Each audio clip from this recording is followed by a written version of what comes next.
If anybody really knows their program, you recognize, I think we had a little shift in terms of program, is that right? Did we shift a little bit? So don't be confused, you didn't fall asleep for 20 minutes, he kept you up, right? It was good. So I'm a person who kind of believes in words and the power of words, and so every one of these here is important for me. You'll recognize I'm not going to ever use the word productive. To me, productive sounds like a little more oil in the engine, a little higher element. I like to use the word performance because it's physical, emotion, cultural, societal performance is important for us. And I also use the word confluence because I try to use as many natural words as I possibly can. When I think of confluence, I think of water merging. And once it's merged, you can't separate it. Collaboration can stop and start. Communication can stop and start. To me, confluence is a very important element. And the ability to say that we are about those buildings and data and people is extremely important. One of the things I'm always going to also mention is that ideally there's some pretty nasty facts we're going to show, but none of this is about scaring. None of this is just providing interesting information and data for you so you can make some of your own decisions. But before we get started, again, I mentioned about words. I'm going to correct you a little bit. We're about places. Spaces are four walls and a roof. Places are where people are at that are a comprehensive approach of everything physical and emotional that we and cultural that we have. And in Silicon Valley, please don't go up and with pitchforks. I'm not a believer in IoT. I don't need more things. Yep. Technical. Is that better? So I'm not a believer in IoT. I'm a believer in the Internet of people. I think everything that we need to be able to do should be focused around us. When you go in buildings, or your computer or your car, the fact is that in most circumstances, it controls you. The last time you were in a high-rise building, I think the only thing you probably did was push the button on the elevator. And after that, you were in this semi-controlled environment determined by average people who were probably engineers, who were probably did their study based upon 18-year-old engineering students who were white and male and got paid $50 for the data. I'm also not in favor of artificial hardly anything, including intelligence. I think all this does is potentially augment what we already know. I'm not a big fear of robots. I don't have a fear of augmented intelligence. I didn't have a fear of the steam engine. I didn't have a fear of the wagon. I didn't have a fear of the telephone or the newspaper. The fact is, these are just technologies that enable us to do new and real and interesting things that we as humans then can, whether it's the drudgery of pounding a hammer or the drudgery of having a machine do it, the ability to have us engage is key. And I'm also not a big fan of the term future-proof. To me, future-proof is a denial of change. It's 4 feet of concrete. I'm a believer in future-ready, and what we need to do is to be able to do the best we can now and prepare whatever we do to be nimble and to acknowledge that change is not just inevitable, it's desirable. So everything we're going to talk today is about people, and that's what we're all about. If you had 3 more slides to walk through or listen to, these would be the 3 slides. Put them on early. You spend 90% of your time inside buildings. And I know how old I am. I want you to do the math. 90% is an arbitrary number. Take your age times 0.9. So if you're 10 years old, 9 years of your life have been in a building. If you're 60 years old, 54 years of your life have been in a building.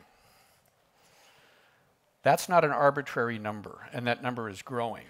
And that means that not only can the buildings do mediocre to poor things, they can also do great things.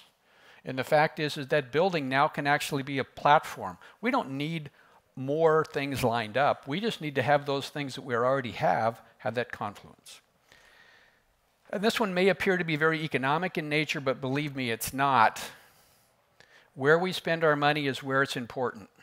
And I care about the planet, and I care about water and waste, but those of you who are responsible for your own home and a business recognize that only 1 to 3% of your total economics go to the energy element to it.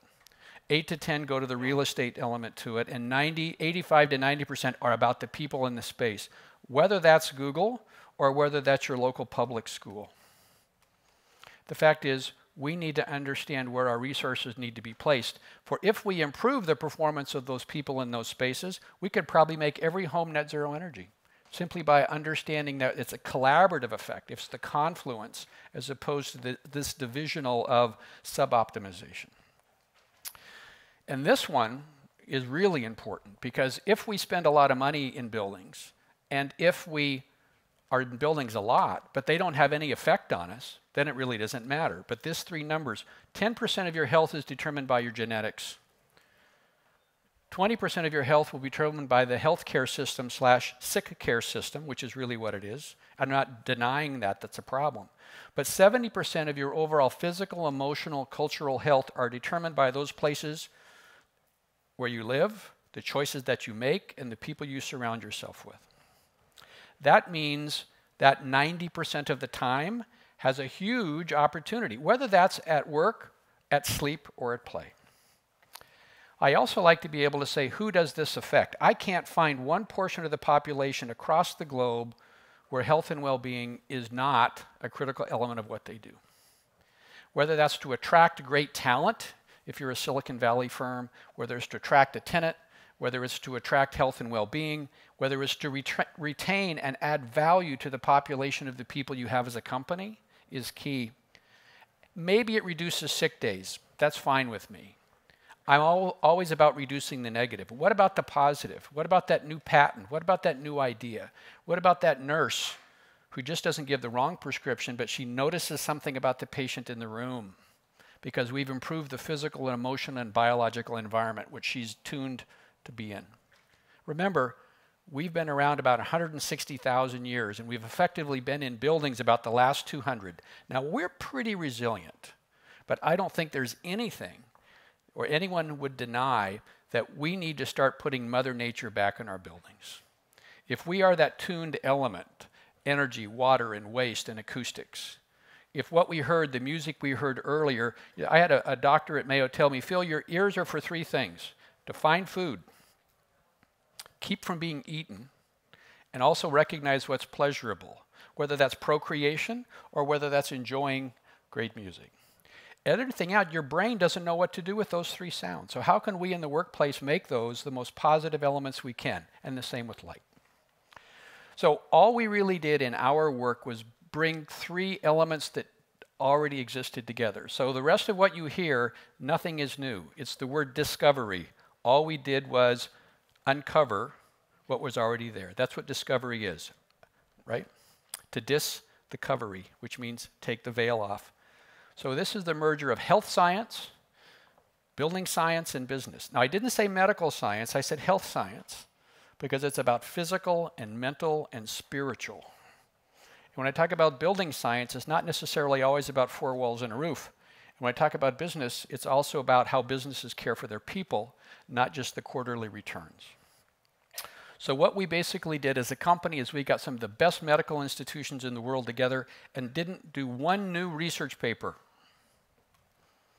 We just mined what was already there. And then we got a group of professionals, you could have been in the group, who got together and said, how can I take theoretical white papers and translate that to something that we can practice every day? Because I'm not here for 20 minutes and I'm not here for 20 slides. I'm basically prompting you to go to work, to understand that everything we're talking about, most of this is practical, that you can apply to your own business today. And then we're going to get to how you can help enhance this further on.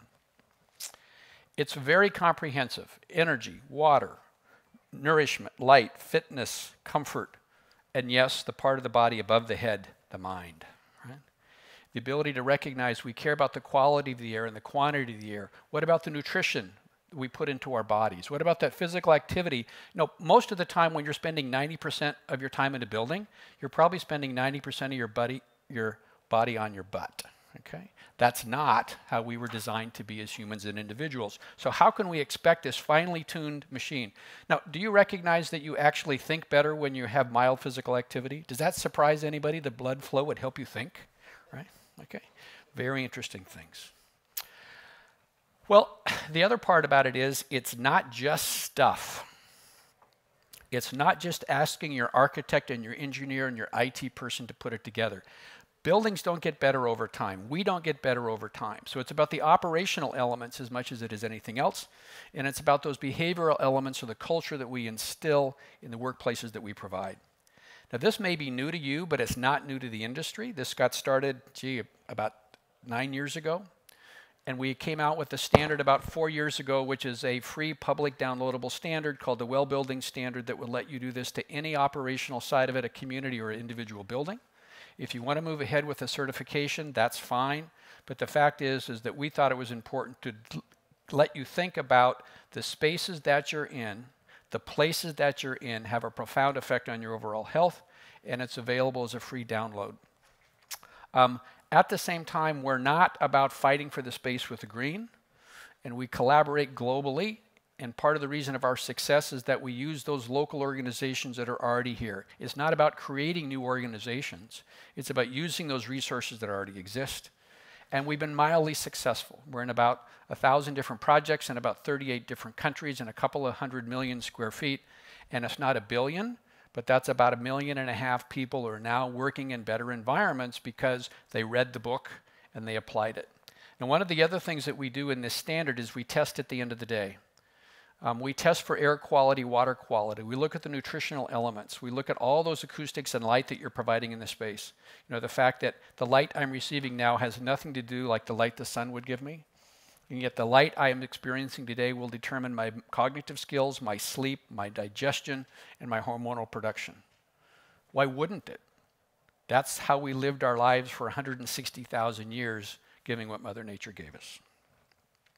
So, that wasn't enough for us. So what we basically decided to do, we needed to start contribute to medical research. So we built a laboratory in Rochester, Minnesota that's disguised as an office. We can make it look like any office, your office, my office, and we do everything in a controlled environment with real people working. Mayo people from their digital records group work in an environment. But yet this is medical grade research where we can vary these things and understand which is the most important, whether it's a sensor on the wall or the wearables or the cognitive apps. And this is where we need you. We need to understand what's happening more in the industry every single day, because it's not just about the space, it's about what your body tells us that's happening in the space. And our goal is a mobile well living lab, which means we're not happy with 5,000 square feet in Rochester, Minnesota, that's able to do studies on 40 people. That's mildly interesting. That probably gets me a grant from somebody, but doesn't make an impactful change. And then ultimately, we're also big boys. We just opened a lab in China.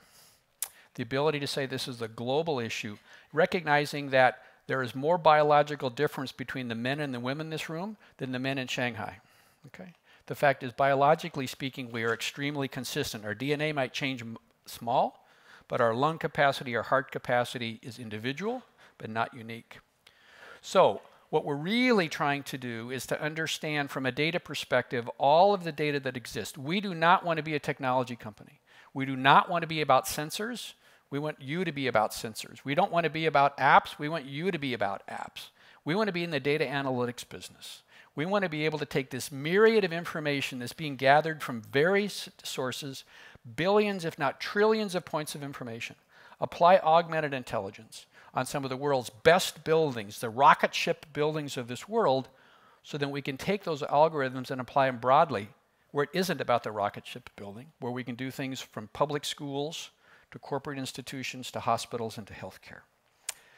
So that's the information. So if we think there's a standard that you can use, please use it. If there's technology that you have, if there's data that you have, if there's companies that you have that want to participate with us to understand how to scale, to make it 1 billion or 3 billion people that are affected, let us know. Because understanding, for most people, buildings don't fall down and burn down in our world. But we're happy with do no harm. Building code is the least acceptable standard for human health. The ventilation code is the minimal acceptable, okay? If Mother Nature is 450 parts per million, why should I think that 2,000 parts per million is good for me, right? That's the key. The well building standard is really about improving. That's the green mode. where we want to go is to understand how we can truly make this not just a improve, but an optimize for us. We can't be outside all the time, and let's face it, it's cold and wet and rainy sometimes outside, right? Maybe there's some dangerous stuff out there, but the ability to make our interior environment as good as we possibly can is key. So, if we talked about a lot of things today and my time is now up, do a little math. If we can take science and data and put it in buildings for people to use, it's key. People in those buildings can, by their very presence, understand that whether they live and breathe, they're going to get 100% participation by the air and the light you've seen in the space today. Then the ability to have some behavioral nudges in overall corporate health is key. I know my time is up, but I want to make sure this is not about me. Any entrepreneur in this room, there's a couple of books that I'd like you to, these are my favorite books. I think you ought to read Crossing the Chasm. If you haven't read it, read it. It's about how you innovators and early adopters can think like a pragmatist, okay? You can think like the rest of the bell curve and succeed in the business world. You don't have to be a pragmatist to be one. The other one is this whole 0 to 1 book. It's a key one, and I'll make sure that they've got, that you understand it. It's about how to make sure that if you want to be the follower, that's great, but if you want to be the leader, move forward. I always like to say lightning comes before the thunder. It's a recent song. Be the lightning so other people can have some thunder, and I think it'd be interesting. The other one is that I happen to co-author a book called The Healthy Workplace Nudge. I've got some free copies, maybe not good business, but we've got free copies, and anybody in the room who wants one will give you one, or you can make sure you've got it. It's how you can actually help create buildings and spaces and culture that provide nudges. In other words, making the better things just a little easier for people. Thank you.